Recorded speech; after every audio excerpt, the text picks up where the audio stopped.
Okay, everyone. Dr. Phil. Oh. All right, so I'm going to try to go over the innate immune system, and we'll go over a couple of things about the adaptive immune system, but I want to get over the innate immune system first. This is really your first line of defense. So it's going to be your skin, your tears, just intact membranes, specifically your mucous membranes. They have IgA in them, which is immunoglobulin. And then, we'll talk about like syphilis and some of these other diseases. They can inactivate IgA, and that can help them sort of eliminate your immune response, and it helps them get a foothold. All right, so innate intelligence is all your natural defenses. These are present at birth. They provide nonspecific resistance to infection. So your monocytes, when they leave the bloodstream, they become macrophages. And these are, macro means big, phage means eat. So these are big eaters. They're going to go on, they're going to really engulf foreign substances, microbes, or whatever it is. And they're actually antigen presenting cells also. So they're going to go in, they're going to consume these things, they're going to break it down with lysomes, maybe some peroxidase, and they're going to actually present part of this microbe to your immune system. So to see if you have a prior antibody to it, or if it's, we could present it to a naive B cell, and they could probably activate it, and they'll make plasma cells and make more antibodies to it. And your neutrophils can do that too. And we'll go over their CBC with differential and tell you kind of what each blood cell sort of does. So if they're elevated in blood work, you have an idea of what's going on in case they ask you that question. And just realize you have some of these things in, like your tears have lysomes in them, and they can go in and break down the NAG and NAM units of peptidoglycan layer of gram-positive. They're sort of like beta-lactams, so very, very similar. So we have natural defenses. And our skin is acidic, and we'll go over that right here on the chart. So first, we have innate. Remember, you're born with that, so you don't have to have any specialization. Your body kind of already knows, and it'll be looking for PAMPs, which are pathogen-associated molecular patterns, very similar to well, I guess a good analogy would be like easy-go golf carts. There's very few keys differences in this. You could have, if you have 5 or 6 different easy-go golf cart keys, you can start any golf cart, or like classic Fords. Maybe not classic, but 60s, 70s, maybe early 80s. Although those keys are very, very similar. Chevy and Buick, the GM products, some of their keys were very similar. So you could use them, and they would open a door, start the car, or whatever. So they have similar molecular patterns, just like different keys. So we have our physical barriers, like our skin, tears, coughing. You're going to cough something out and either spit it at your sister, or you could swallow it. In your enzymes in your stomach, the stomach acid should break it down, or the enzymes in your duodenum from your pancreas will be able to break some of those down. Sneezing, if you come across an irritant or a noxious agent, your diaphragm's going to pull back down like a bow and arrow and just expel that substance out. So we also have chemical barriers. Low pH would be in your stomach, hydrochloric acid. pH, depending on what you read, 4, 5, or 6. Well, probably 4. 6 would be a little high, a little basic. Lysomes in your tears, digestive enzymes, as I mentioned, from your pancreas, going into the duodenum through the ampullator. And genetic barriers, resistant inheritance and genetic makeup of hosts, pathogens cannot invade. I'm sure you know some people who have a very, very good immune system, or genetically their entire family doesn't really get sick. And so we do have some of that genetic barriers, and that has a lot to do with the HLA markers or MHC1 markers on our cells. And just we get into viruses, just please realize that viruses and some of these particles, they can't really just dock in any old cell and get in. And that would be the cell markers and the cell receptors are more or less genetically variant depending on the genetics. And, just realize that, we get different genetic markers from our moms and dads. So that there's genetically, we get some different variability, which is a good thing, I guess. All right, second line of defense is still innate, mostly non-specific. So that would be phagocytosis, inflammation, fever, interferon. Right, phagocytosis is, like I said, these monocytes, when they leave the bloodstream, turn into macrophages, and they go around and they just kind of gobble up and destroy, and they substances, they package it up. They package up the antigens or the antigenic markers, and they present them, antigen presenting cells, to the immune system for recognition, either the initial recognition or from previous exposure. And then we should hopefully have antibodies and plasma cells to make that. So our blood titers are be elevated right away. And, I've had talked to people say, well, actually this morning at the gym, I was talking to somebody and they said they had their COVID shot and they were literally got sick with, the next day were really, really sick. And, I kind of hinted that, well, you must have had prior exposure because your antibodies would have, your blood titers wouldn't have been that high, or you wouldn't have that immediate response if it was novel or new. All right, so you must have had prior exposure to either COVID-19 or another SARS virus from years back. We kind of have to realize that these coronaviruses or SARS, two of these viruses have been around, and viruses mutate, and we could get into how this one was zoonotic and it was genetically engineered to be able to enter a human cell, beyond the scope of the course. And I don't want to start arguing or start conspiracy theories or whatever, but just realize that genetically and specifically with certain cells, certain things can't get in to certain cells, and that can be partially genetically interpreted. Inflammation, we're going to find out it's going to elevate your temperature, which is going to stimulate your immune system. It also stimulates interferon, and interferon can go and with interleukin, and it can go and it can rev up or speed up the immune response or stir it up. And we'll talk about how some of these chemicals can go to viral infected cells and tell them, listen, you come infected with this, what we really like you to do is we have some enzymes in your cell that we want to activate these enzymes, and these enzymes are going to cause you to go through apoptosis, right? Granulozymes specifically, and we're going to activate them and have you go through apoptosis, because we really kind of like you to kill yourself so you don't become a virus producing cell, right? And then our third line of defense, which is super interesting, but a little bit more intense for students, a little harder to learn or more involved, which is very, very, it's adaptive or acquired. So you have to have specific presentation of some of these antigens. So you're really not born with it. It has to be developed, right? So it's very, very specific. And we'll talk about the humoral portion, which is the B cells, antibodies, and plasma cells. And then T cells, which are literally not in the blood per se. They're actually going to be hand-to-hand combat. And they're going to actually go in and they're going to, once they're targeted and they recognize something, they're going to go in and there's a substance called porin. It goes in, it just really kind of dissolves cell walls or cell membranes of foreign pathogens, let's just say, and it excretes granulozymes. It goes in and kind of dissolves or destroys the cells. And we'll talk about T lymphocytes, CD4s and CD8s, and then kind of also have to remember the natural killer cells. A lot of people tend to forget about that.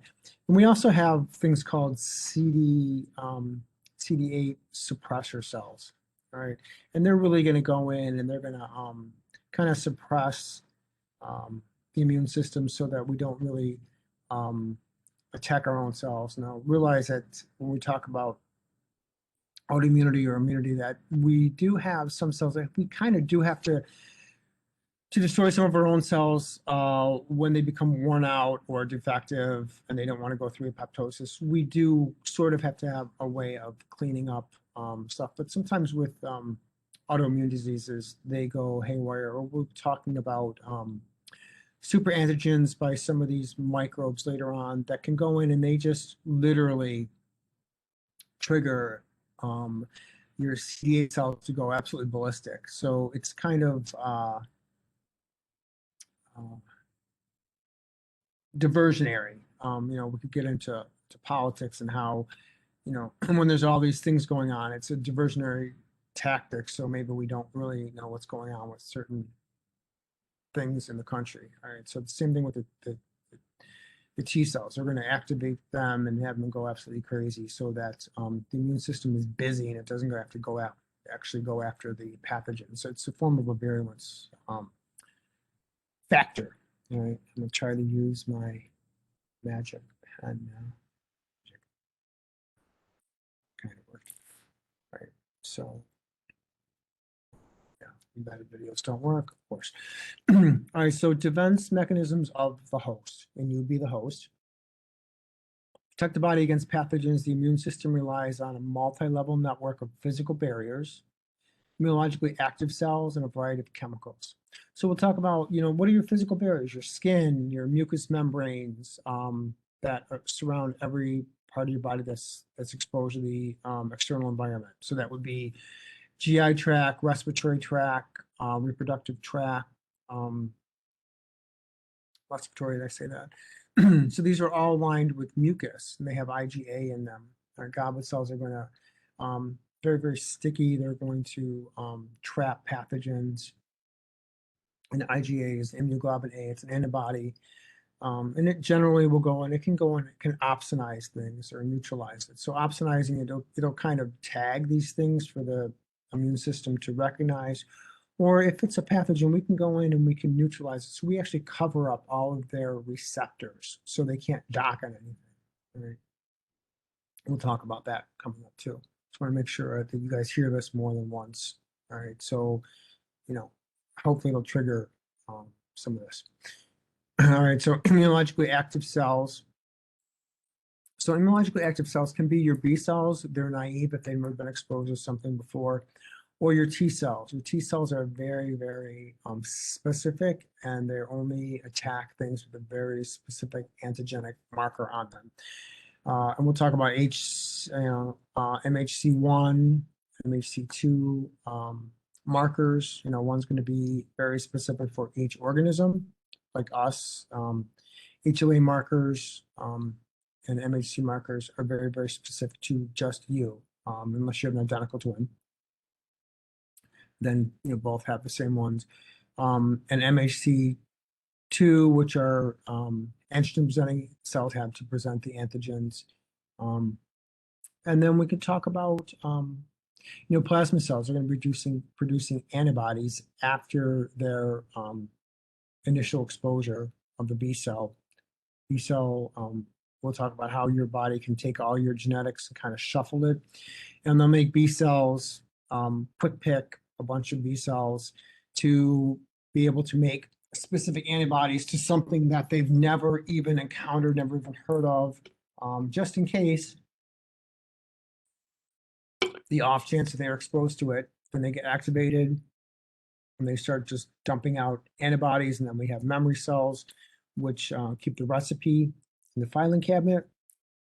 They'll produce it right away, which is kind of the preface behind vaccinations. We want to present your body with an antigen, and then hopefully it'll stimulate a B cell to make an antibody to that very specific antigen on the virus.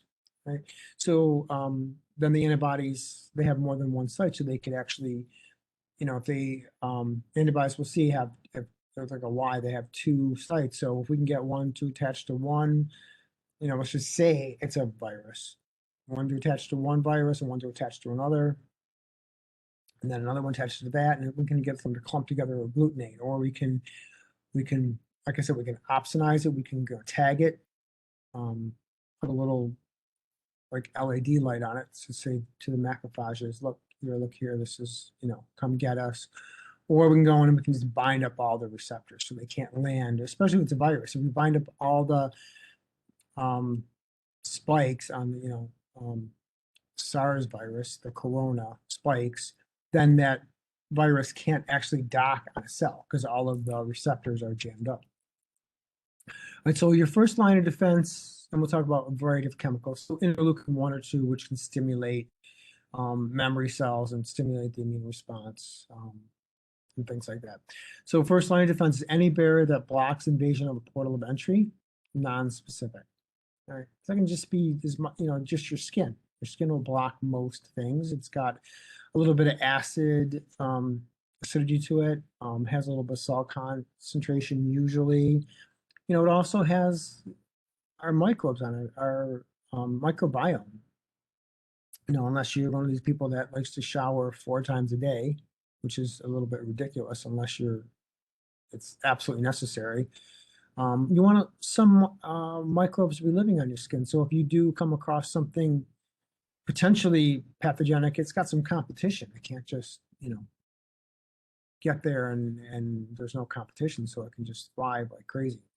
We could talk about hand sanitizers and overusing them, and the alcohol in them will dry your skin out and causes cracks, and then things can grow in these cracks. Now, I realize if you're in a healthcare setting, you really should be washing your hands between each patient, especially when you're touching things, any kind of fomite. You want to be able to sanitize that. All right. Second line of defense, protective cells and fluids, inflammation and phagocytosis, which is non-specific. And I'll spend a little bit of time on inflammation. All right, so your body's going to have an inflammatory response, regardless or irregardless of whatever the causative agent is, whatever causes damage. So if it's an infection, a cut, scrape, burn, mechanical wound, puncture wound, spider bite, snake bite, flea bite, tick bite, or whatever, your body's going to have an inflammatory response, which is going to elevate your temperature in the hypothalamus. It's also going to cause your capillaries to those cells to move apart. All right, so that a lot of the plasma can leave the bloodstream and either dilute a toxin, or they're going to white blood cells can leave through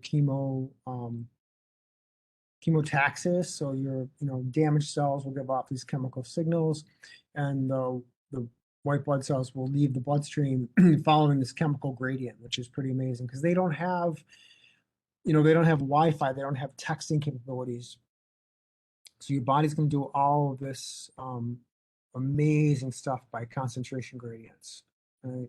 So I realize that micro and anatomy and all this stuff is extremely difficult or hard, or it's just there's so much information, it gets so confusing. But once you start realizing how absolutely amazing the human body is, this stuff is absolutely fascinating. What the body can do without us even thinking about it. It's crazy, right? So protective cells and fluid, inflammation, phagocytosis, and once again, those are, you have macrophages,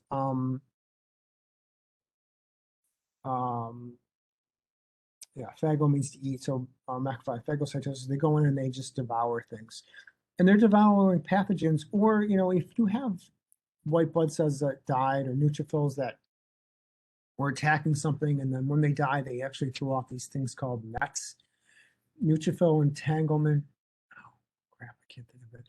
So the neutrophil, once it's stimulated, they usually last about 3 or 4 days, but once it's stimulated, it stays on longer, and it will fight to the death. And then at its final breath, and they don't respirate, obviously, it throws out this net, and that net will trap other microbes. It could be E. coli or Pseudomonas or something. It'll actually trap it so another immune cell can come along and grab it. It's absolutely fascinating. And it's fascinating that we can even learn this stuff with the technology we have. It's crazy. Once again, these are all non-specific, but the third line of defense will be another chapter. I think that's chapter two more chapters coming up. We'll go over that. It's acquired with exposure to foreign substances, produces protective antibodies, and creates memory cells. It's very specific. And, that's important now because, it's really kind of the gist behind vaccination and stuff. All right, so let's see if this is my magic pen. It does work. Hopefully I don't have to draw anything because then it gets sketchy. No pun intended, sketchy. All right, so our first line of defense, skin and mucous membranes of the respiratory, urinogenital, eyes, and digestive tract. And once again, this is literally anything that's exposed to the outside of our body. So I know it's kind of hard to contemplate or realize, but remember that your respiratory system is literally outside your body. So is your digestive tract, your urogenital, so your reproductive urinary system is exposed to the outside environment. All right. The outermost layer of skin is composed of epithelial cells. They're compacted, cemented together. So you guys should have learned about desmosomes and gap junctions. We're talking about the myocardium cells or how they can communicate with each other. Integrated discs in myocardium. And impregnated with keratin. And remember, keratin is really, it's protein. They're little protein packets or protein pillows. So as in your epithelium, as your cells are near the basement membrane, as they grow, they start dying and become less and less alive. So then they push themselves towards the surface. And then the newer ones keep growing up in the basement membrane where your capillary bed is and the adipose tissue and so on. So the cool thing is at the very apex, exposed to the external environment, like your hair, your nails, your skin, or whatever, that's literally all just dead keratin, right? So like if you scratch your skin or you cut your hair or cut your nails, it doesn't hurt because those are all dead. They're just keratin packets. So they were alive, but as we move them towards the surface, they become less and less alive and more full of keratin or protein. Right? And few pathogens can penetrate this if it's intact. And now if it's cut or torn or, God forbid there's sutures with some sutures, because like Pseudomonas love to grow on sutures. They don't really like to grow on skin per se, but if give it a suture or something something non-alive that it can grow on, loves it. A little biofilm, good stuff, right? So the flushing effect of sweat and in your sweat glands, that'll just flush things off. Blinking and tear production. Once again, we have those lysosomes, which flush tears. And remember, your tears they go into your tear ducts, and then they go in your throat, and then into your stomach. And then once again, the hydrochloric acid in your stomach should be able to kill those, right? So we have mucus coat impedes attachment and entry of bacteria, unless we're talking about Corneae diphtheria, which goes in and destroys your mucus cells and kind of disrupts that whole ciliary action. It's pretty devastating. Thank God we have vaccinations against the DTaP. Nasal hair traps large particles. And, think about it, there's evidence or people that say that you've swallowed at least 50 spiders in your lifetime or whatever from sleeping or, whatever. But these should trap large particles or bugs or whatever. Or if you ever gone running and take a deep breath in and then you realize you just inhaled a gnat or a mosquito, it's pretty awful. But hopefully these hairs will stop some of that. All right, so just showing your nasal cavity, oral cavity, some of these lines of defense we have. There's your microvilli and the cilia. And if these things are working well and you're not a smoker, these cilia should move in a wave-like motion towards your throat. All right, so you can cough these things up, spit them out, or swallow them. All right. And when we talk at the end, we'll start talking about helminthes and worms and how sometimes, some of these worms can leave your digestive tract. They get in your capillary bed and they can get into your lungs, and then you literally you cough them up and you re-swallow them. Gross. All right, so sebaceous secretions, lysosomes is an enzyme that hydrolyzes the cell walls of bacteria and tears. And once again, that hydrolyze, hydro is water, lyse is to cleave. So it goes in and it literally, to hydrolyze something, we throw water at it. So H will bond to an OH somewhere, and the OH will attach to a hydrogen somewhere. We throw water at it and it breaks it apart, goes in and breaks that bond. Right. High lactic acid and electron concentration in sweat. Skin has an acidic pH, hydrochloric acid in your stomach, digestive juices of the bile and intestines. So, amylases, lipases, once again, bile, we learn it emulsifies fats, but once again, it also inhibits a lot of gram positive bacteria, and they can put a little bit of that in McConkey agar. It inhibits growth of a lot of gram-positive bacteria. Semen contains antimicrobial chemicals, right? And vagina is very acidic pH. And then once that changes with hormones or stuff, then you can start having some opportunistic infections, yeast infections, and things can go on. Things that would be normal flora. Normally, acidity of the vagina would keep things from growing, but once that changes, or there's hormonal changes and that pH changes, then you can get into some issues. Right. Some hosts are genetically immune to diseases of other hosts. All right, and this can be zoonotic, or I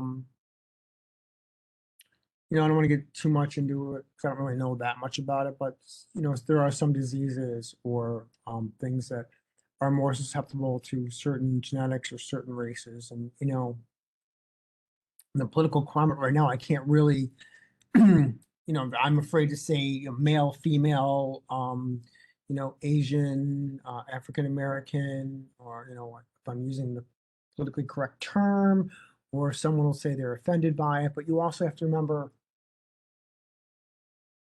in healthcare, I don't care, what your beliefs are, but some diseases or some microbes have more affinity for a male or female. So I don't care what you identify as. If you were born a female and you have bar bodies, or we'll talk about XY chromosomes, it's going to affect your healthcare. And even some of my new software now has male, female. Male identifies as female, born a male identifies as whatever. And there's like 23 different categories of what to pick. But, right now in healthcare, it does make a difference. All right. Sometimes, not always, but sometimes it makes a difference. So some pathogens have great specificity and other ones don't. And if you're a virus, you can only attach to certain things. And the coronavirus right now can only attach to things that have ACE markers, all right? So antigen converting enzyme markers. So that could be, lungs, obviously, liver has them, kidneys have them, kidney cells. So anything that has ACE markers on it. Some genetically differences exist in susceptibility too. So some people are just more susceptible depending on their genetic differences. Right. Okay, the study of the body's second and third line of defense is called immunology. All right, so it's where for me it gets interesting, how things actually work. Right? So it's not just innate, your basic, skin barrier, hydrochloric acid, just your genetic stuff. So, second and third line of defense, we can actually get a little bit more specific. Recognizing what, first line of defense is, let's just not let it in to begin with. And if it gets in by mistake, we have ways of killing it, right? But once it gets in, we have ways of trapping it or tagging it or making it a little bit more recognizable. We'll make it a little harder for it to be able to reproduce. You can get infected with everything, whatever you want it, right? You get infected, it doesn't mean you have an infection. You can get infected with something, but unless it's growing, you don't have an infection and there's no pathology of disease. So functions of a healthy functioning immune system. All right. So they want to be able to surveillance the body. They want to be able to go around and surveil the body and see what's going on. We want to check for anything that doesn't look normal. So we want to look at all of our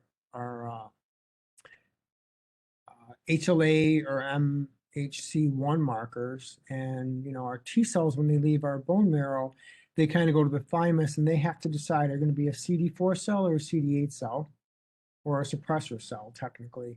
And number two, you have to be able to tell self from non-self. If you can't tell self from non-self, we're going to do something called clonal deletion. We're going to go in and we're just going to delete you so you don't make any more of yourself. Right. Recognition of foreign material, that's key. Right. So what we're looking at, generic PAMPs, pathogen associated molecular patterns. So we could just say,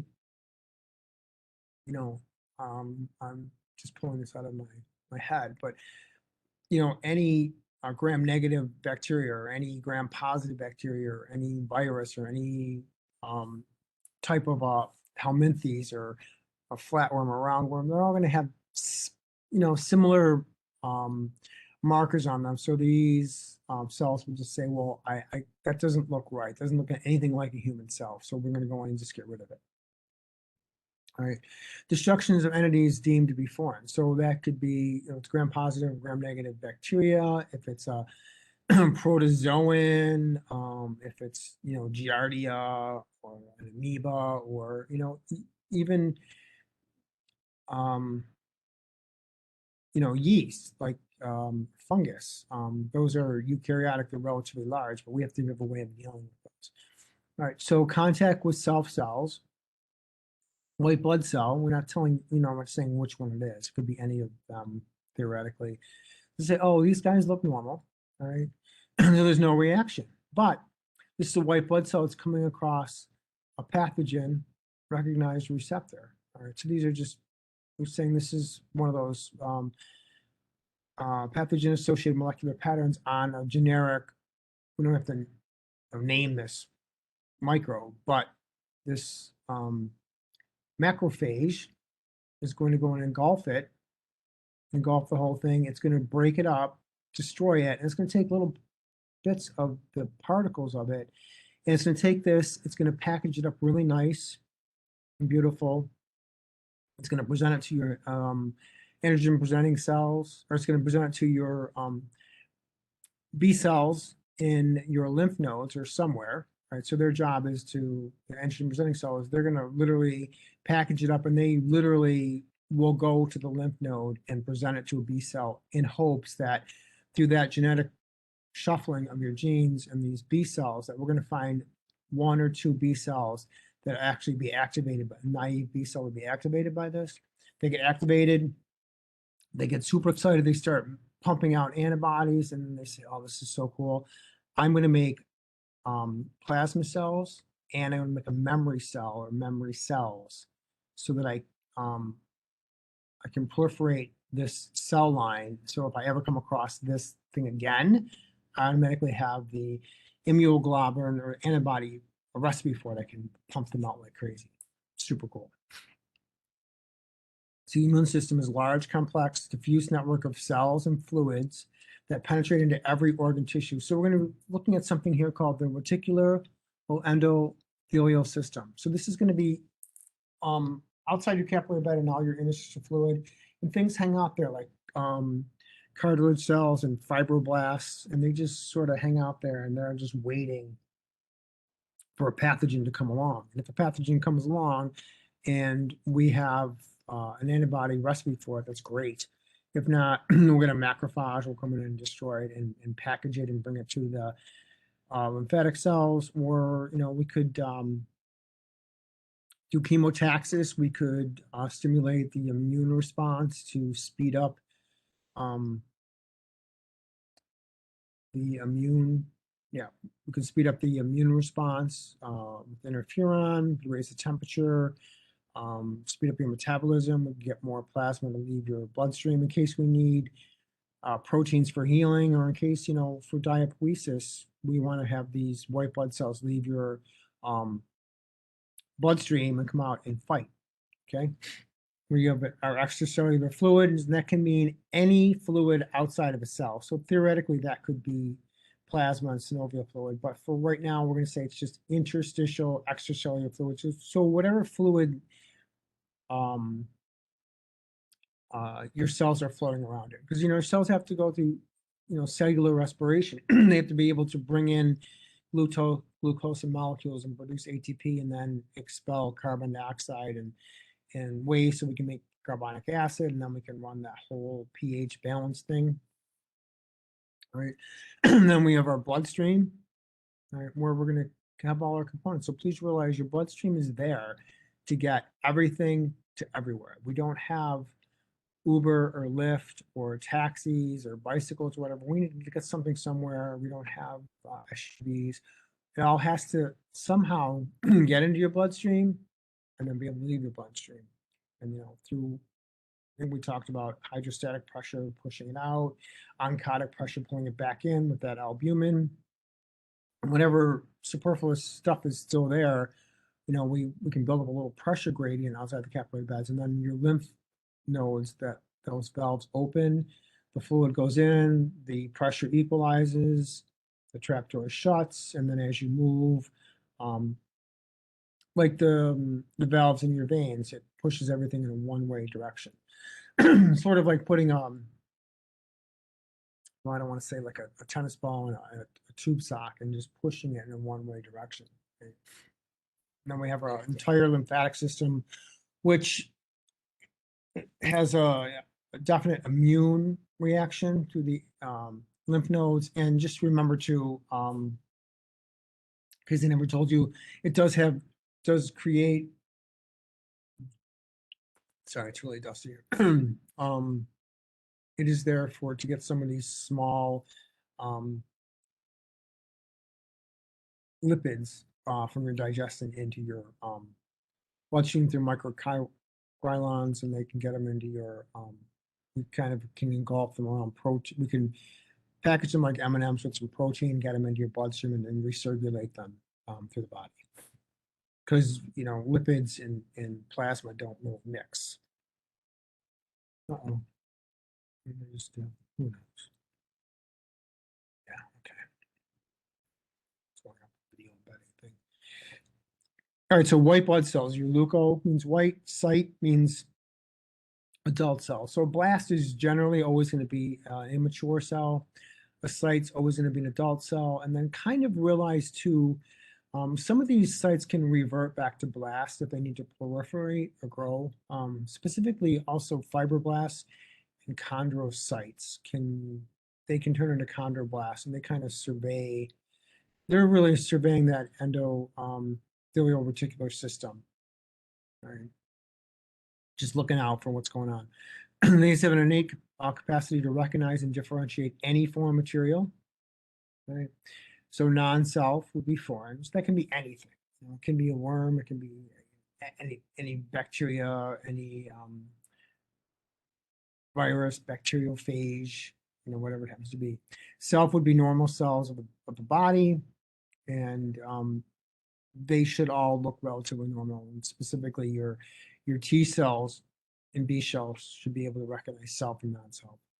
More importantly, your CD8 cells, because that's what will start causing autoimmune diseases when they get exposed to somebody they've never been exposed to before. You know, we'll talk about the sequestered antigen theory, things like that. So pathogen-associated patterns, molecules shared by organisms, I mentioned those earlier, and pathogen-recognizing receptors, PRRs, receptors on white blood cells for PAMP. So that's pretty self-explanatory. So just realize that your white blood cells have receptors to look for anything foreign. Like obviously they don't have scanning capabilities like the cameras we have now or fingerprinting, but they have receptors on them that are there to scan for this. All right. So here is the reticuloendothelial system. Now remember, endo film usually is always going to be the inside of a lumen. Usually it's going to be the inside of something. So the endothelium of the heart, like where the valves are, the chambers, or endothelium of the capillary beds or the inside. So sometimes it's not always that, but if you are thinking about, if you're asking a question and you're not sure, just remember endothelium is usually the inside lining of something. An extracellular fluid, that can be anything that's not inside of a cell, cytoplasm, but here we're really kind of talking about interstitial fluid. So that's anything, this is your capillary bed, anything that's moving in or out of the capillary bed is interstitial fluid. And just realize that these capillary beds are only big enough to fit one red blood cell in, and that red blood cell can be like a underinflated inner tube too, and where it can bend and twist if it has to get through some kind of tortuous area, like through this bifurcation right here. Right? And just realize that these can open up and let things out, usually not red blood cells, but white blood cells. Like if a monocyte wants to leave and turn into a macrophage, it can. These are your tissue cells, and they're just bathing in that fluid. So things are leaving capillary bed through hydrostatic pressure, and they're coming back in downstream, and the venous portion through oncotic pressure, pulling it back in. Right. Okay, so here are your lymphatic capillaries, your white blood cells. Remember, so these are being pushed out, the pressure here, getting pulled back in through oncotic pressure through albumin in the blood. And then just realize that not all of it is pulled back in 100%. And that's kind of a good thing because we want that pressure to get slightly high. And then these lymph valves literally open up. Fluid comes in. Let's just say fluid's coming in here. When this pressure becomes equal, these valves shut. They lock shut. And then as you move, you're pushing all of this fluid back through the lymphatic system, through the afferent arteriole, and then through the efferent arteriole. And then remember, there's always a bunch of afferents coming into the lymph node, only one leaving. So we kind of want to slow that down and let this lymphatic fluid percolate through the lymph nodes. All right, and that gives the B cells time to come in contact with these foreign substances. Right. Here's a white blood cell. Let's just say theoretically this had an antigen on it, picked up an antigen, and it got into the lymphatic tissue, and it would go in, if it was an antigen presenting cell, and it would present the information to the B cells.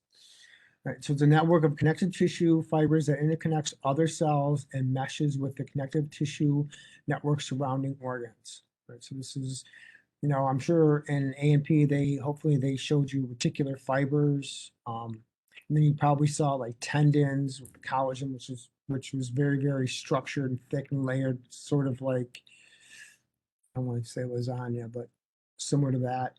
And then we have these reticular areolar fibers that are really wispy, like little strands of cotton, and they just kind of give it a little bit of flexibility, but a little bit of strength, right? Inhabited by phagocytic cells, mononuclear phagocyte system.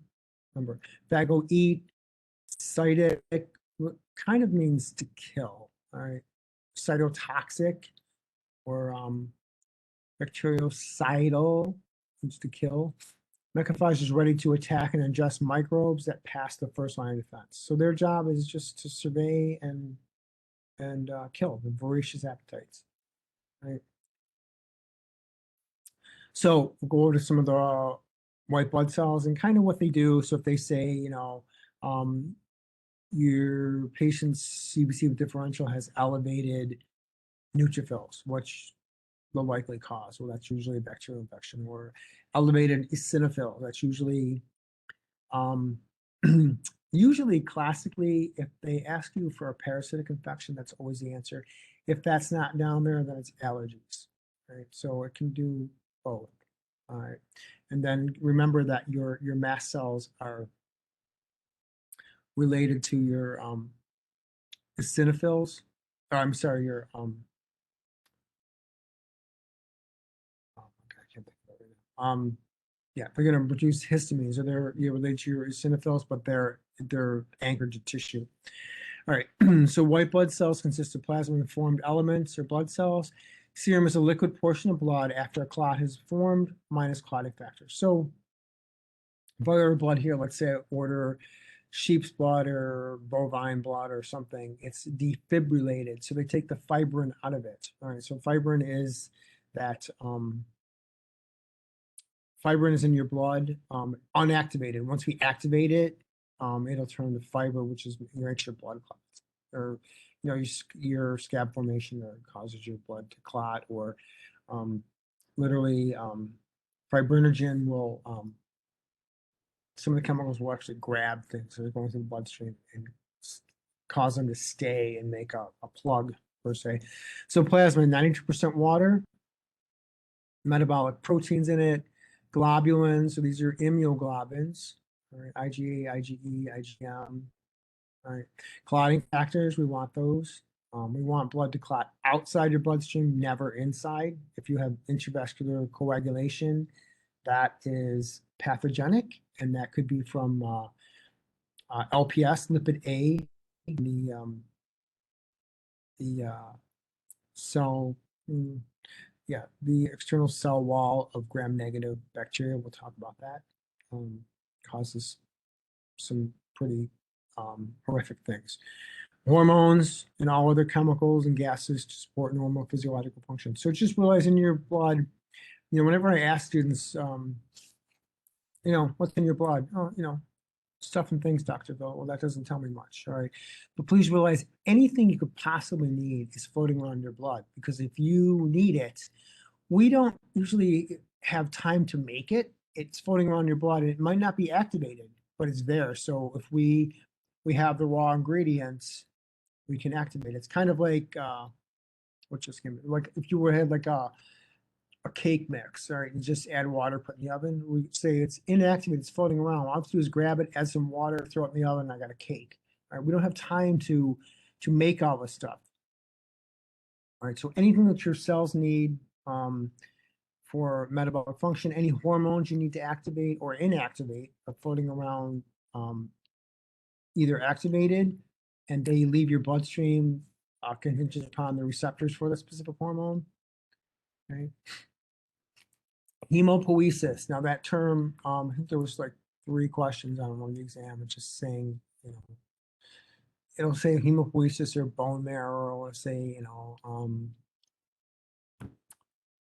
say anything like white blood cells are produced by the process of whatever. So hemopoiesis, production of blood cells, and that can be platelets, that can be red blood cells, it can be white blood cells, it can be megakaryoblast, thromboblasts, anything. And remember too, that if they're talking about a cell and there's a blast in it, that means it's immature, hasn't matured yet, or a site is immature. So sometimes cells are, if you had blood work and there was a shift to the left where you had a bunch of blood cells that were in the blastic stages, that means they're very immature. They're being replicated before they can even get to maturity. That's not good. Stem cells are undifferentiated cells, precursor of new blood cells. And then remember, there's going to be 2 bloodlines, myo and leuco, right? We'll determine which line things come from. So when you get to pathophysiology, you're talking about like leukemias, there's always going to be acute and chronic, and then we determine which bloodline it comes from. There's only really 2, right? So stem cells are undifferentiated cells, precursor of new blood cells. And if you go back to the original stem cell, it can make either one of the bloodlines. But a stem cell from one bloodline can't go back and, as far as I know, can't produce a blood cell from another bloodline. So granulocytes have a lobed nucleus. Agranulocytes are unlobed around the nucleus, all right? So the granulocytes, just so you know, that's the PHIL family. They're going to all end in PHIL, all right? And they're going to have granules in them. And remember, these granules are going to have something in them. They're going to have peroxidase, an enzyme. They're going to be little tiny packets of something that's going to be, it's going to have, could be histamine, it could be from a mast cell, it could be digestive enzyme, lysosome, something. And the agranulocytes are the other bloodline. All right, so here's a hematopoietic stem cell in the bone marrow. So this literally can make anything it wants, but here's your two bloodlines. We have the myeloid stem cell, the lymphoid. So, lymphoid's probably the easiest because, if we were going to go through the blood cells and maybe you learned like never let monkeys eat bananas or whatever, that phrase they use to help you learn the different types of blood cells and their percentage, like never would be neutrophil, lat would be your lymphocytes, all right? And then you have to break your lymphocytes down into these, and we'll talk about those. So never let monkeys would be your monocytes, eat would be eosinophils, bananas would be basophils, right? And yeah, remember basophils are in the blood, and their cousin is the mast cell, which is in the tissue, all right? So depending on, what you want to learn or whichever's easier, the lymphocytes, which are like usually 30–40% of your blood. Well, no, not really. So yeah, I guess we'll just go with 30. That's close enough. Are going to be your T cells and your B cells. All right. The other cells are going to be the myeloid. All right. So erythroblasts, remember blast is immature. They turn into erythrocytes. They eject their nucleus so we can hold more hemoglobin. Megakaryoblast. So these are what go in and they're in your capillary bed. They're in the capillary bed, they're kind of in between the wall, and as the fluid comes along, it starts slicing pieces of this off. This is what's going to make your platelets. All right. And then here's your the myeloblasts. All right. So erythroblast makes red blood cells, megakaryoblast makes your platelets. The myeloblasts make all of your granulocytes. So your neutrophil family, neutrophil, basophil, or eosinophil. All right, and then once again, mast cell, tissue cells similar to basophils that trigger local inflammation reactions, allergic symptoms. So they're related to the basophil, but they're not in the bloodstream, they're in the tissue. All right, so neutrophils are phagocytes. They actively engulf and kill bacteria. Remember, these also, their life expectancy is 2 or 3 days, but these also throw out those nets when they die. It's pretty cool. I don't know if it's in your book or not, but basophils function the inflammation event in allergies. So that's usually the classic answer. If your basophils are elevated, you say, well, they have an allergic reaction to something. All right. Eosinophils are active in worm and fungal infections, so any kind of parasite, all right, usually. But if that's not one of the answers, allergy and other inflammation, they can be elevated. Right? Monocytes are blood phagocytes that rapidly leave the circulation, mature. Can't read that. So these are going to turn into macrophages. And once again, these are dendritic cells.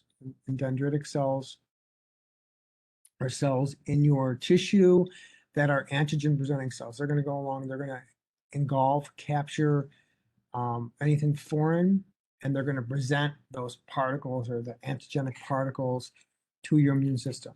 All right. T cells, remember, these are hand-to-hand combat. Strictly, they're not in the bloodstream. So these actually go in, they attack something, they eject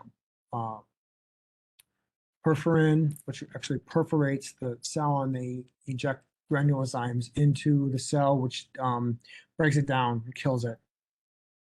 B cells. Now, they differentiate into plasma cells, and plasma cells are what makes your antibodies, form antibodies, and that's humoral immunity. So if we ever talk about humoral immunity, that always means fluid, so blood. T cells do not use antibodies, they're not floating around blood. These are hand-to-hand combat. Right? The natural killer cells. So your lymphoblast is your T cells, B cells, and everyone always forgets the natural killer cells. Related to T cells, but display no specificity. All right, so they just find anything foreign, they'll just go in and kill it, specifically cancer cells and virally infected cells. So these we want these readily available, going around just killing any cancer cells or virally infected cells.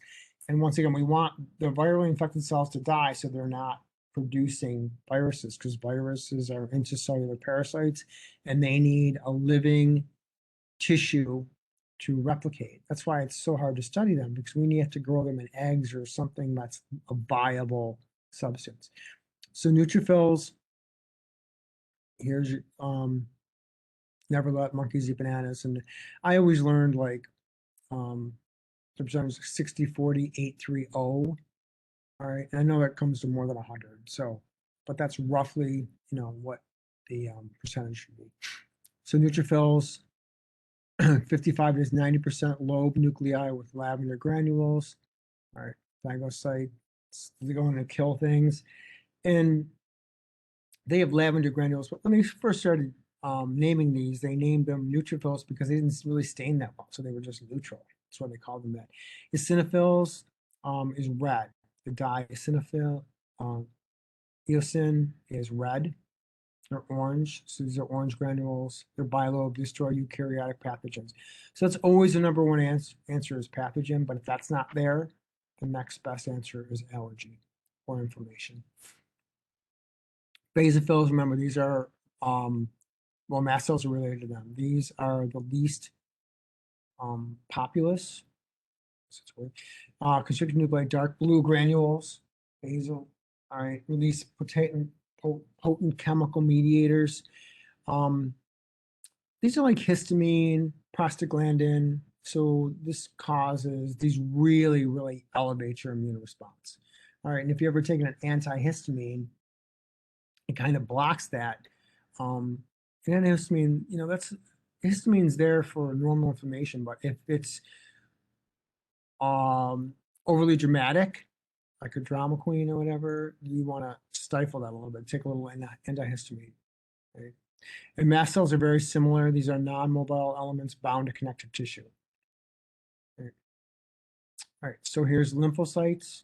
Remember, this is that other bloodline. So this is going to be your B cells, T cells, and your natural killer cells. So B cells, 20 to 30% of your percentage, specific immune responses. B is humoral, it's in the blood. Activated B cells produce antibodies, right? And these antibodies are floating around in the blood. And these antibodies can go in and super tag things. They go in and just tag things. Or sometimes these can go in and they can, like, an antibody that docks onto a mast cell, that mast cell goes ballistic. That's how the whole bunch of histamine. All right, so T cells are cell-mediated immunity. Activated T cells modulate immune functions and kill foreign cells. All right, so T cells go in, CD4 cells kind of triage your entire immune response. They activate your B cells and your T cells and your memory cells. All right, but a CD8 killer T cell actually goes in, and if it is presented with a marker previously, if it finds a cell that has that specific marker, it goes and docks onto it, locks in, and then once again, it shoots out that perforin, and the granulozyme goes in and destroys that, whatever that cell is that had the marker. All right. Monocytes and macrophages. Remember, they're monocytes in the blood. They leave, they turn to macrophages. Macrophage, macro big. Phage means to eat. Largest of the white blood cells, right? Phagocytotic. Macrophages, final differentiators of monocytes, and then dendritic cells. These what we saw in the endoreticular system. Trap pathogens and participate in immune reactions. So these dendritic cells, they trap the pathogens, they destroy them, and they gift wrap the antigen or the foreign particle, and they present it to the B cells and the lymph nodes, and they kind of say, listen, I came across this. Do any of you have a recipe against this specific antigen? If you do, or if you're a naive B cell, we're going to activate you, and now the B cell is going to be activated. It's going to make a bunch of plasma cells to make the antibody to that specific antigen. And the CD4 cell is going to come along, right? And they're going to agree with the naive B cell, well, then it's not naive anymore, the B cell, that this antigen is foreign. So it's foreign, the CD4 says, okay, I agree. Our markers come together, we kind of both taste it, we say that's foreign, and then the CD4 arm swings over, locks into the B cell, right? Literally, super cool. And they literally sign a contract saying, we agree. Right? They lock into that. Right. So here, just, if you want to look over this, or, I'm hoping that you guys had this in A&P, or maybe they kind of went over it, and just realize, for me, I just kind of want you guys to know like what your percentages should be. So you can use never let monkeys eat bananas, or you can do however this is. They're going to list all the granulocytes first and the agranulocytes. It doesn't matter how you do it. You can learn it either way. Whatever saying you want. Never let monkeys eat bananas, and then your percentage is 60, 40, 8, 3, 0, however you want to do it. All right, so just know sort of each blood cell, what they do, what their percentage is, and if it's elevated, that's going to say, if any of these are elevated, it's going to be fighting whatever these things fight, right? All right, but if you ever have a shift to the left of these, like say that you had neutrophils, you can say, well, neutrophils were all shifted to the left, which means we had a bunch of immature neutrophils, and the blood count was elevated, extremely elevated in those. Well, number one of two things: if they're shifted to the left, they're blastic cells, they're not mature. That's going to probably tell me it's leukemia, a blood cancer, because it's making it for no apparent reason, right? And they're not even maturing, and they're remaking them. And remember too, if you elevate any of these blood cells, it has to crowd out anything else. So let's just say you had your neutrophils and your neutrophils and your lymphocytes were extremely elevated. Well, there's only so much room in the blood plasma for the formed elements, right? So if those are elevated, we don't have any more room for red blood cells or platelets. So you're going to be anemic, you could bleed out, and all kinds of things. All right, and before I forget, I posted some stuff on the immune system from my pathophysiology class. It's not quite as in-depth as this, but it'll give you a general idea. So it'll be the same information presented a little bit differently, and hopefully I didn't make a mistake in either one.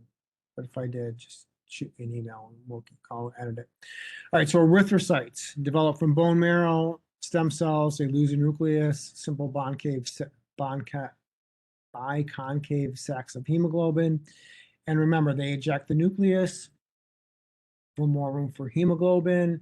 All right, so there's 4 sites for oxygen, 4 sites for carbon dioxide. The other thing I want you guys to remember, and I mentioned it the other PowerPoint, is they do not have the same seat on the bus. All right, so they have different seats on the bus. All right, and their purpose is to transport oxygen and carbon dioxide around the cell. And remember too, if they ever ask you, carbon monoxide has a higher bonding affinity for hemoglobin than oxygen, so that's how you can get carbon monoxide poisoning. All right, and then remember, once every trip around that red blood cell, trip one carbon monoxide, trip 2, 2, 3, 4. Right? So if all of your red blood cells are the hemoglobin is bound with carbon monoxide, it can't bind oxygen, you're going to die, and it's cyanotic. All right. And the other thing I remember too with carbon monoxide, once one binds to it, it even propagates the attachment of other carbon monoxides even more. Right? So platelets, formed elements in circulation, blood, but they're not whole cells, and these are made from megakaryoplasts. So your lymphatic system, if this gets backed up or whatever, you get a lot of edema, you can get ascites, if you have liver issues, just remember it's really there for, the lymph nodes are there to trap pathogens or to have them percolate and expose them to your white blood cells, so we can have a correct immune response. Provides an auxiliary route for return of extracellular fluid in the circulatory system, and I talked about that with the reticular endothelial system, with the hydrostatic pressure and the oncotic pressure, and that extra pressure of the gradient opens the lymph node valves up, and then once the pressure equalizes, they lock, and then it recirculates that fluid back into the circulatory system. Acts as a drain-off system for the inflammatory response. So remember, with the inflammatory response, your capillary beds are opening up, that plasma is leaving, it's increasing that interstitial fluid. We have to have a way of getting it back into the capillary system, and if not, it has to go in your lymphatic system. And you want that. You want the platelets, or we want the plasma to leave to flush out any foreign, like let's just say you were bit by a snake or a bee sting, or spider or something, and there was some kind of neurotoxin, or could be enterotoxin. You want to be able to flush that out, and we want to be able to get that back in the lymphatic system, introduce it to some B cells and see if we have anything in the recipe catalog. And if not, let's trigger something and have it make us antibodies. Render surveillance, recognition, and protection against foreign material. That's its job. Lymphatic fluid is plasma-like liquid carried by the lymphatic circulation, formed by blood components as they move out of the blood vessels into the extracellular space. So your lymphatic fluid is literally, it's the plasma that didn't go back in the circulatory system. It goes in the lymphatic system, and then we, on the left we bring it to the thoracic duct, or on the right we bring it to the right subclavian, and then it goes back into the heart. It goes back into the right atrium, and then we just recirculate it back into the system. All right, made of water, dissolved salts, and 2 to 5% proteins. And that, we can tell whether somebody has pitting edema or non-pitting edema, but that's beyond the scope, of course, contingent upon the amount of protein in the lymphatic fluid. Transports white blood cells, fats, cellular debris, and infectious agents. Remember I said, you can transport those fats in kilomicrons, right? And then, we talk about cholesterol, good or bad. Well, one brings cholesterol, to the cells for the cell biphospholipid layer membrane, and it brings it to neural tissue, and then some of it picks stuff up in the blood and brings back to the liver for reprocessing. So that's the good or the healthy HDLs and so on. So lymphatic capillaries permeate all parts of the body except central nervous system, bone, placenta, and thymus.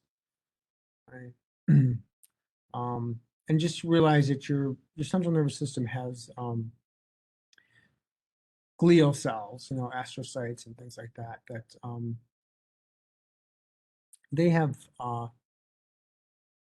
immune responses that they can go in and do immune things in the brain, because of the blood-brain barrier. A lot of these things shouldn't be getting past the blood-brain barrier, but if they do, we have glial cells that can go and help us out with that.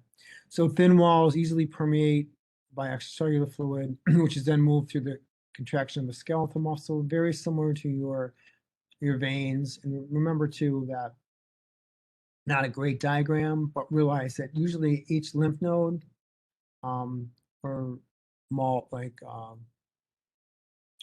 associated lymphatic tissue, like Peyer's patches or stuff in your digestive system, they usually have a bunch of afferent arterioles going to the lymph node, only one's leaving. So we really want to get that thing to back up a little bit so that it has time to percolate. It's kind of like you're on a throughway and then everything is closed except for one lane. You kind of have to slow things down and let them trickle through before they leave. Functions to return lymph to the circulation. Flow is one direction towards the heart, eventually return to the bloodstream. And you also, if you've ever had a professional massage done, all right, when they do massage, they're going to tell you after the massage to drink lots of fluid. But if you pay attention, they're actually massaging your muscles and tissues, and they're pushing all that stuff towards your heart. So whether it's your extremities, they're going from distal to midline proximal, getting all that stuff back to your heart. So that's why they want to drink a lot of fluid. You want to flush that out. Right? And some people say, well, I felt really sick after my massage, or I didn't feel great. Well, sometimes they flush out your lymphatic system, and it takes your body a day or two to clear out of that, and that's a good thing. You probably had some stuff going on. All right. So the finest level of lymphatic circulation begins in the blind capillaries. Just kind of showing you, all right. And just you can follow the flow of this, but just remember, like I said, there's a lot of afferent going to, we kind of slow it down, and then we want to be able to return this back to the heart. All right. So I'm going to go over some of the MALT or membrane-associated lymphatic tissue, or skin, or gastrointestinal, depending. So ALT is just associated lymphatic tissue. So it's not like exactly a lymph node, or it wouldn't be like the spleen is definitely lymph, or lymphocytes are made in the thymus, or they're not made, but they're activated or differentiated in the thymus. So classified as primary or secondary. So your primary ones that are absolutely lymphoid organs, sites of lymphatic organ and maturation. So thymus and your bone marrow. So literally everything's created in your bone marrow. All right, B cells and T cells. B cells kind of leave. They're mature, but a lot of the B cells are naive. They don't know exactly what they're can produce antibodies to, and they have to be exposed to stuff randomly to activate it. And like I said, this is all done completely randomly, shuffled genetics to do that. And the T cells, they leave pretty naive, not knowing what's going on. They go to the thymus, and they have to determine whether they want to be a CD4 or CD8 cell. They have to declare their major, more or less, and they have to be able to tell self from non-self. And if they can't tell self from non-self, we go through something called clonal deletion. We go in and delete that cell. We don't want it replicating, all right? And then your natural killer cells are made in your bone marrow too. So secondary lymph organs and tissue, they actually probably have more, I would say more, they they have an important role too. All right. So circulation-based locations such as spleen and lymph nodes, collections of cells distributed throughout the body tissue. All right.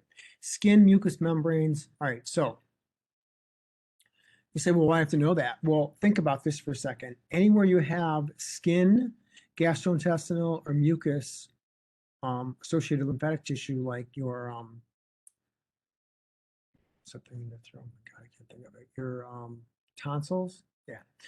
Tonsils, or your Peyer's patches. So these are all areas that are literally exposed to the external environment. So you definitely have a great chance of coming across some kind of pathogen. I mean, there's no way you can't come across a pathogen when it's exposed to your external environment.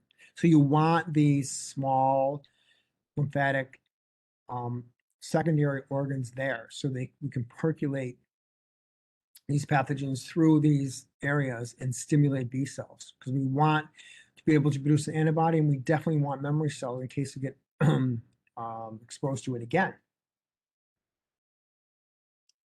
So thymus, high rate of growth and activity until puberty, then begins to shrink. Site of T cell maturation. Remember, after they mature there, declare their majors, CD4, CD8, able to tell self from non-self.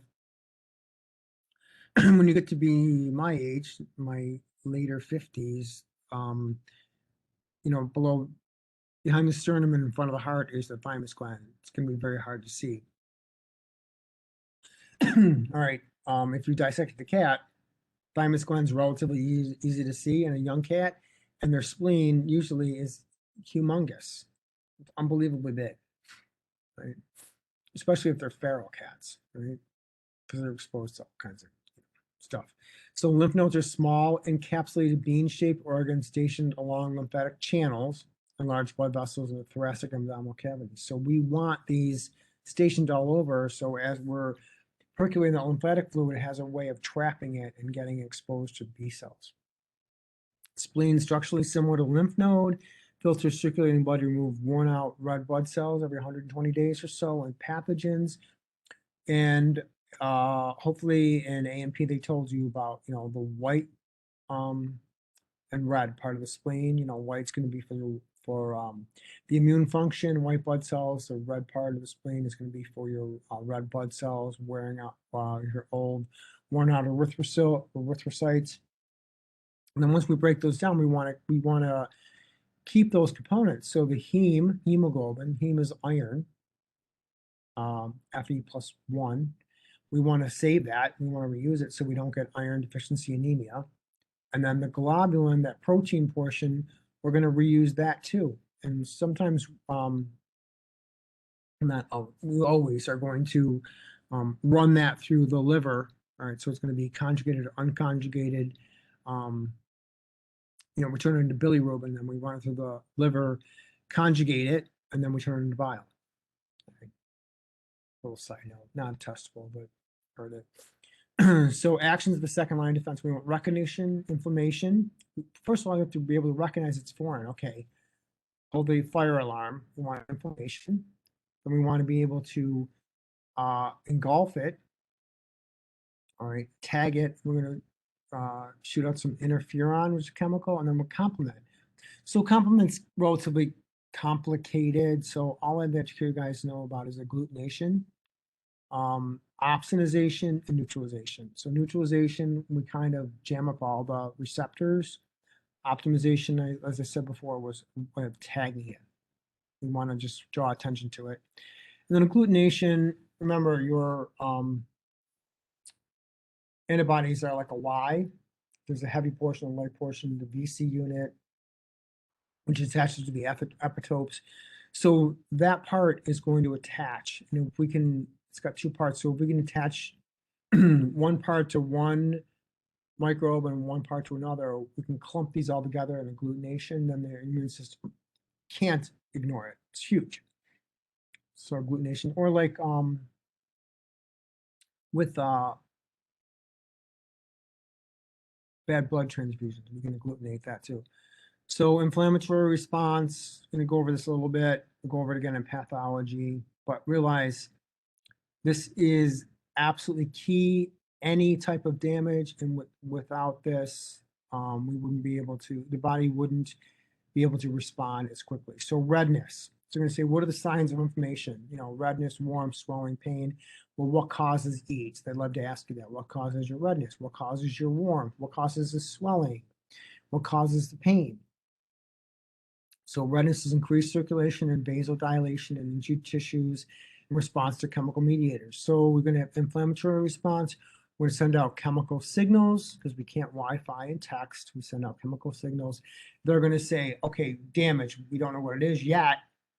We just know that there's damage. So whenever you, I don't want to get way ahead of you guys, but all right, whenever you destroy a cell, all right, the cytoplasm is exposed to the environment. So if you damage a bunch of cells, it's in the interstitial fluid, then your receptors, white blood cells or whatever, and saying, well, what the hell is all this cytoplasm material doing in the interstitial fluid? That should be inside of the cell. That shouldn't be here.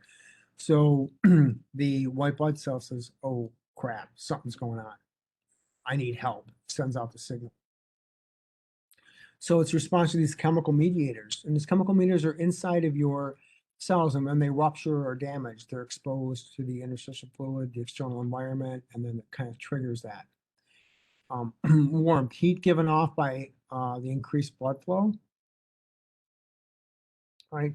And we'd want that too if we were exercising or working really heavily. We want to divert that to our peripheral circulation. We want to be able to diffuse that heat off. But here we're just saying we want increased blood flow. We want to increase the heat, and we also want to raise the body temperature. Right?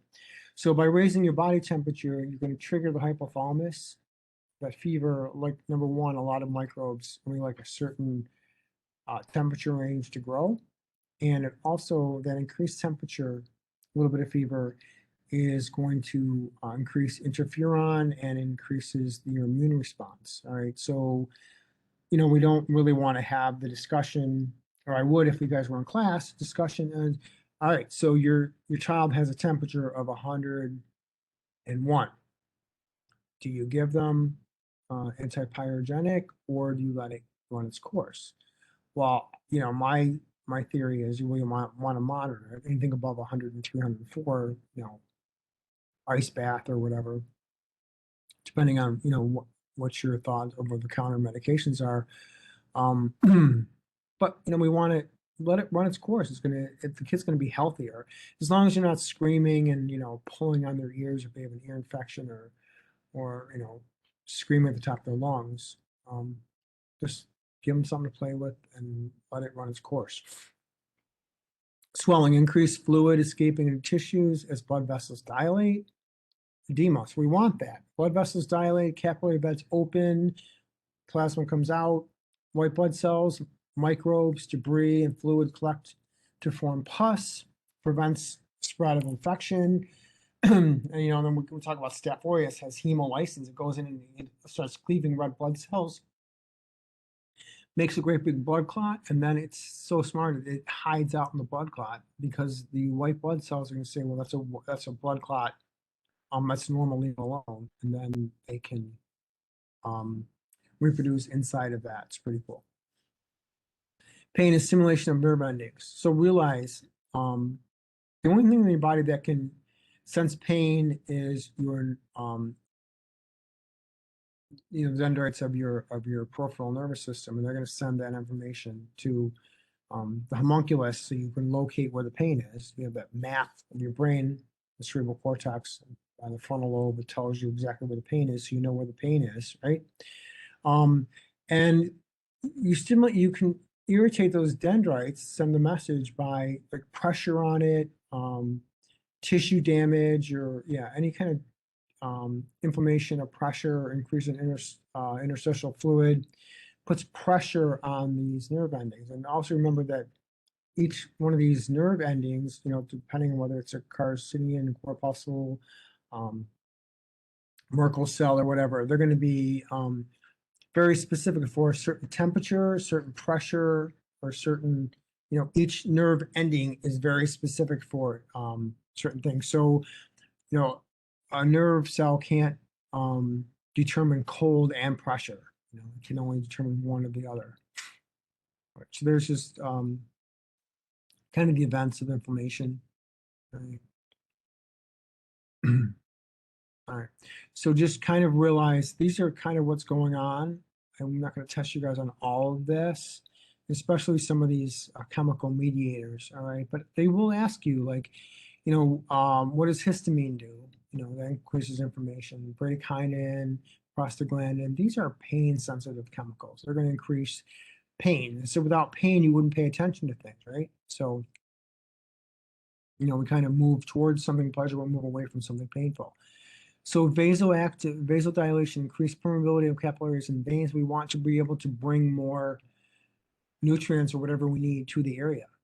Initiating event can be, and I said, doesn't matter what it is. It can be trauma, infection, necrosis, which is dead tissue, foreign particle, neoplasm, snake bite, rat bite, tick bite, whatever.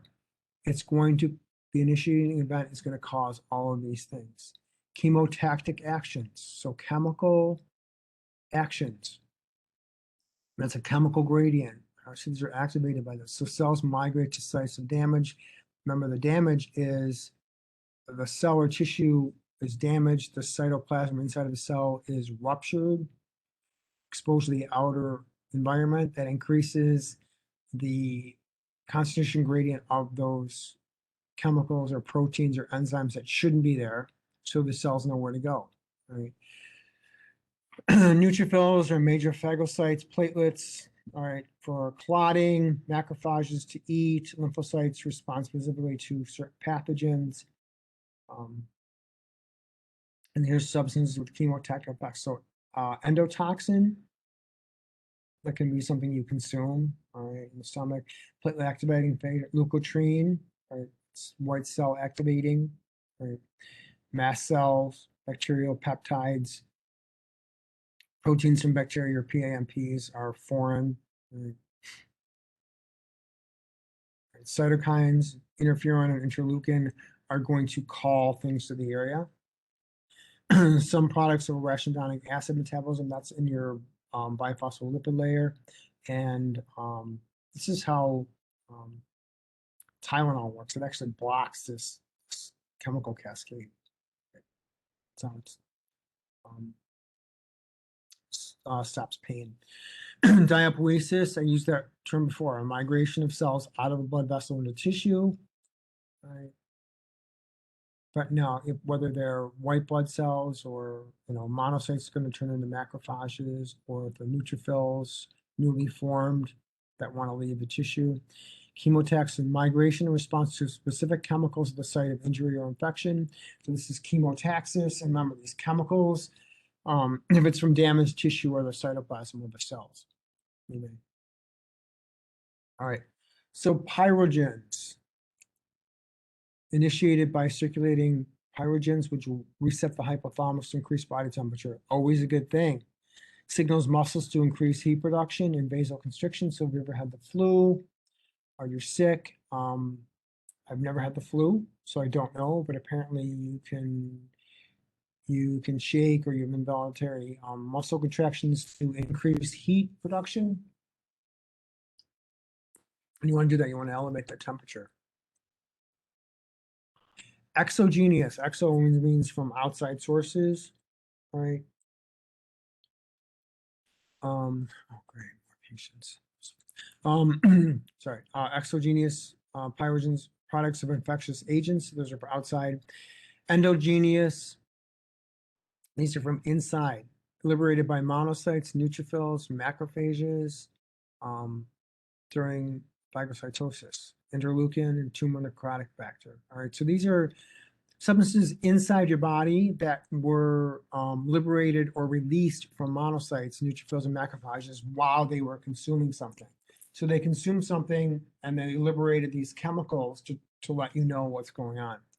So benefits of a fever: inhibits multiplication of temperature-sensitive microbes, impedes nutrition of bacteria by reducing available iron. All right, so the increased temperature, your body will sequester iron and zinc in your liver, right? But like I said before, the cool thing when we start talking about staph shortly, it has a virulence factor. We'll go in and we'll lyse a red blood cell, and it'll just steal the iron off of that. But if we can trying to think of the word. We can sequester iron and zinc in the liver, make it unavailable. Bacteria can't reproduce. They need it for folic acid production and to reproduce DNA. So increased metabolism stimulates immune reactions and protective physiological processes. Right. So phagocytosis, just really just cell eating. All right. And once again, this is pretty general. Surveys tissue compartments and discover microbes, particulate matter, and dead or injured cells, anything that wants to clean. So they're just cleaning up, all right? They're like little shop vacs.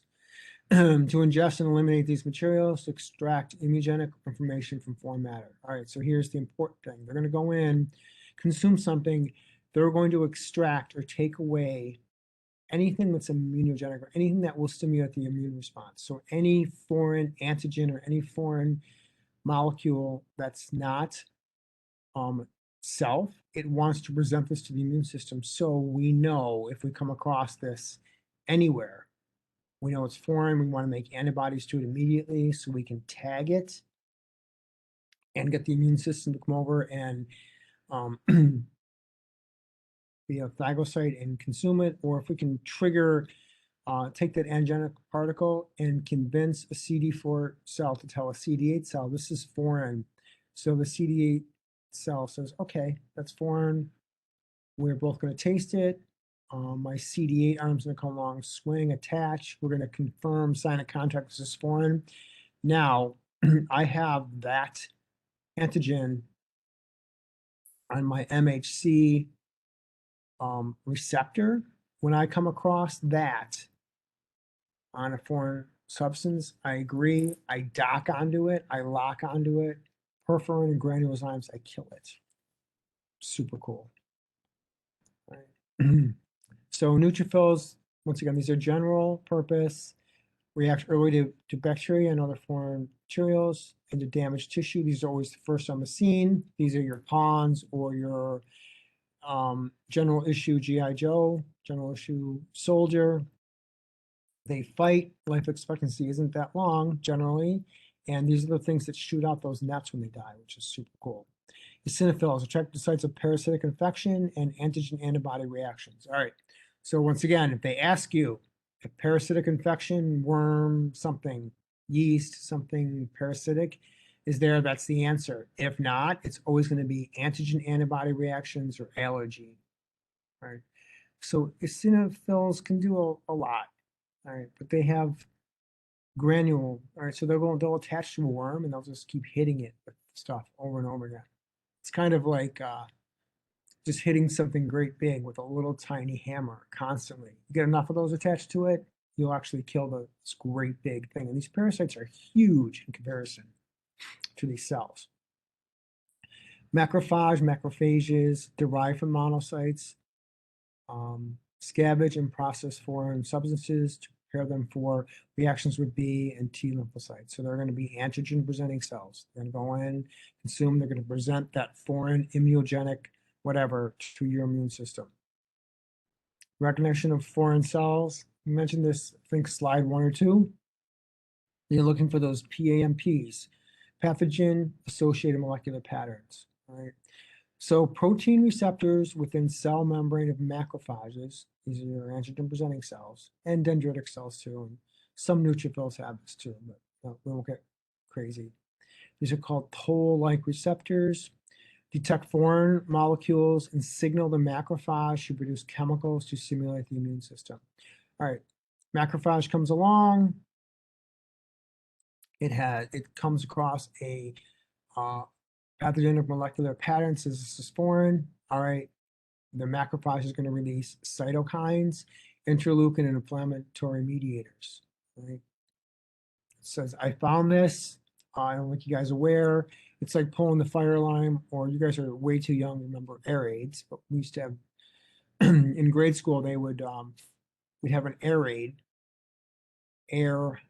raid signal, and then you would have to go in and you'd have to either get under your desk or you'd have to go out in the hallway and put your head between your knees against the wall in case this was in the 60s, in case there was like a world war where you're going to be dropping bombs, we'd have to go and do this constantly.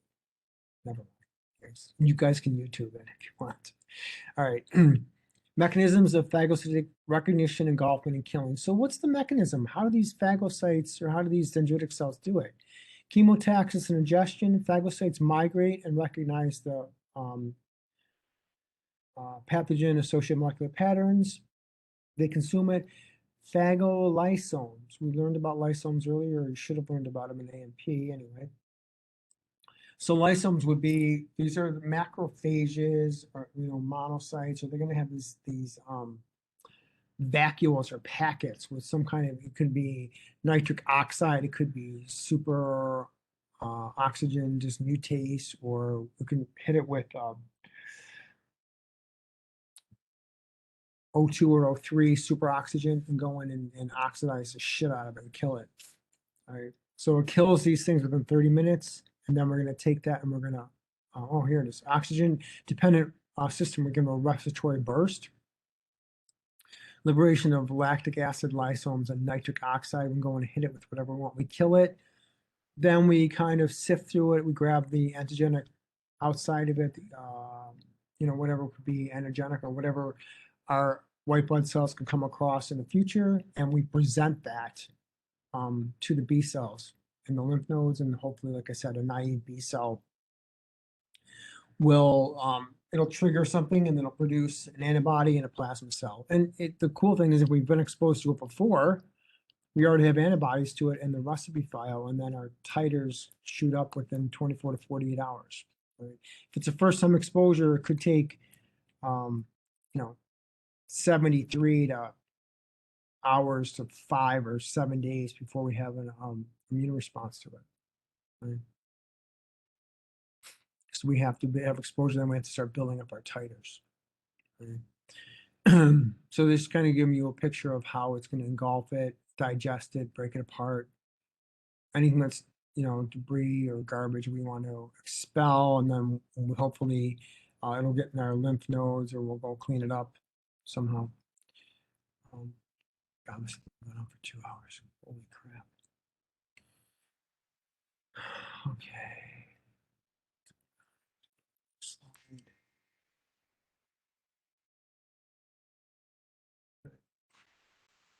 All right. So interferon, all right.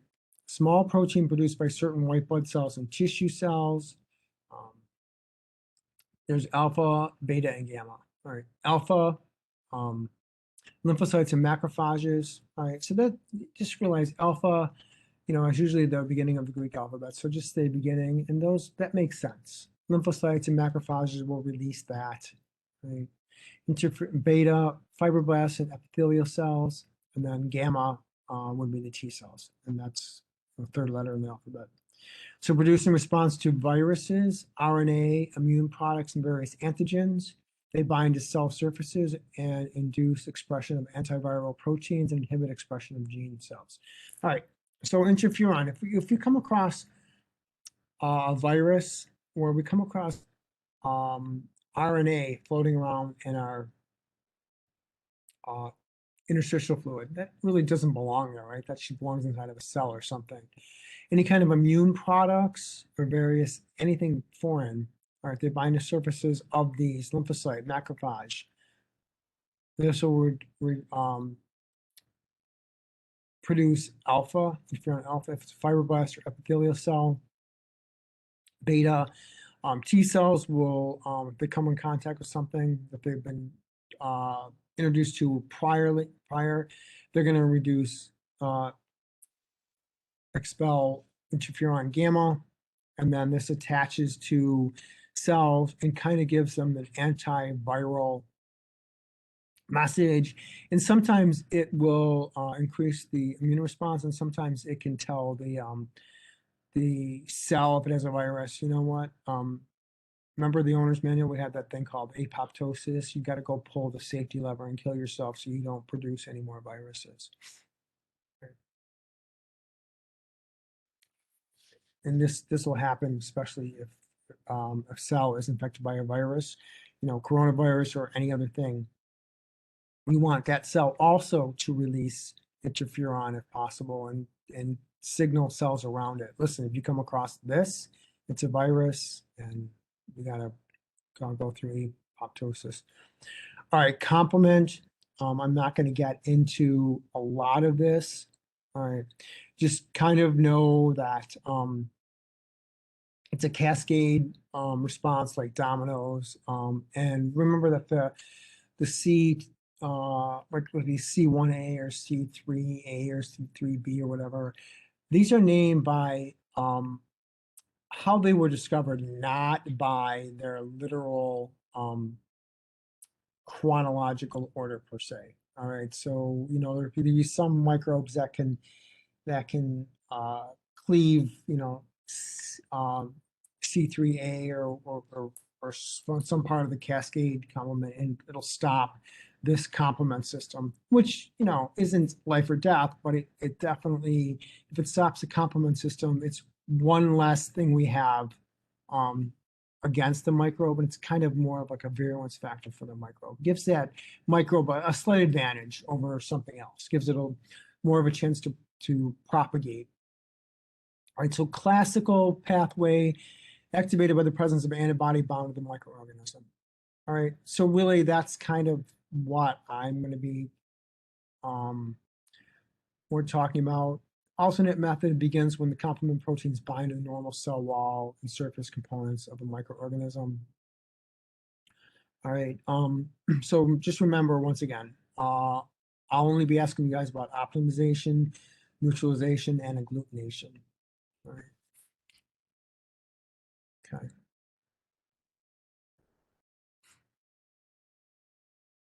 You know, here's like a whole complement. And this membrane attack is cool too. It's kind of like they go in and they insert this thing and they actually can poke a hole in a cell membrane, and then either things can rush in through osmotic pressure or things can leave, and then the cell will die. Right?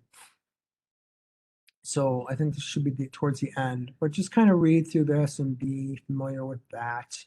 First line defense, like you said, physical barriers, chemical barriers, genetic barriers. And then we kind of touched on the second method. And then the really cool part is when we start getting into B and T cells, antibodies and cytotoxic. Antibodies with the B cells and T cells with cytotoxic killing. All right. Hopefully this wasn't more than 2 hours because I tend to babble a little bit. All right, so I'm gonna stop recording on hour 40. Okay. Stop recording.